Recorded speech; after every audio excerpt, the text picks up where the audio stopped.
If you've been watching some of my other videos recently, you know I'm kind of on this campaign to ward off what I believe is kind of a plague inflicting our planet, and that's these cabin air filters, dirty cabin air filters raising havoc with human health and sophisticated electrical components. In all seriousness, I can't believe what I'm seeing everywhere. It is. It's like an epidemic.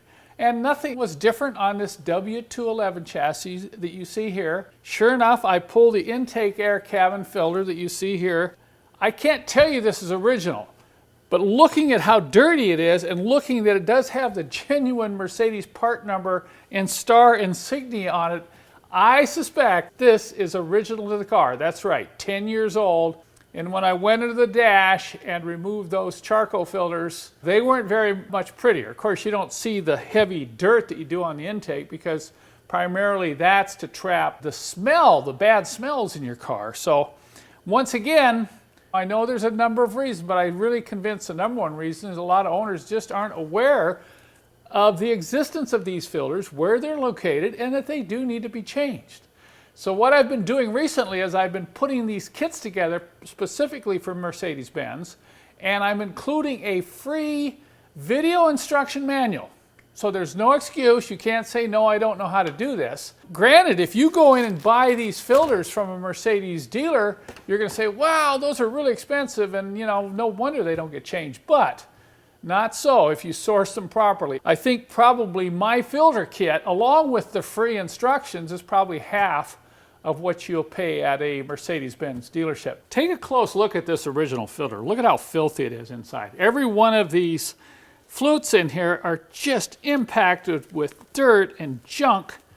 And I think you can see why I'm convinced that, yeah, this is probably the original filter. So how hard is it to replace these cabin filters anyway? Well, that depends. It depends on the model, the year.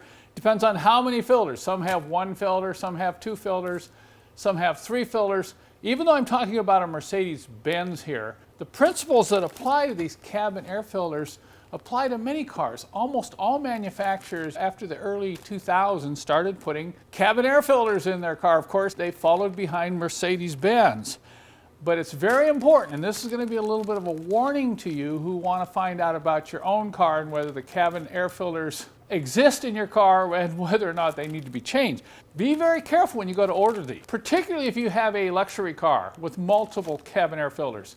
The cabin air filters tend to change with model year and VIN year on many vehicles, and also on some vehicles it depends on the type of climate control system you have here. So you see, you've got to do a little bit of homework. Don't just trust your auto parts guy, because he may say, well, you need this white one. Another auto parts guy will say, well, you need this charcoal one. Another guy may say, well, you've got filters inside the car you need to change. And after a while, you're going to be totally confused. So go ahead and spend some time Googling your particular year and model car. Find out where the cabin air filters are located, and with a little bit of work, you'll be able to actually find the part number.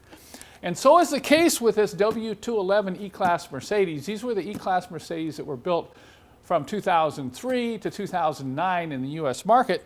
There's quite a bit of confusion out there concerning, okay, which one do I use, where are they located, and of course, how do I put them in? Particularly if you can put them in yourself, you can save quite a bit of money.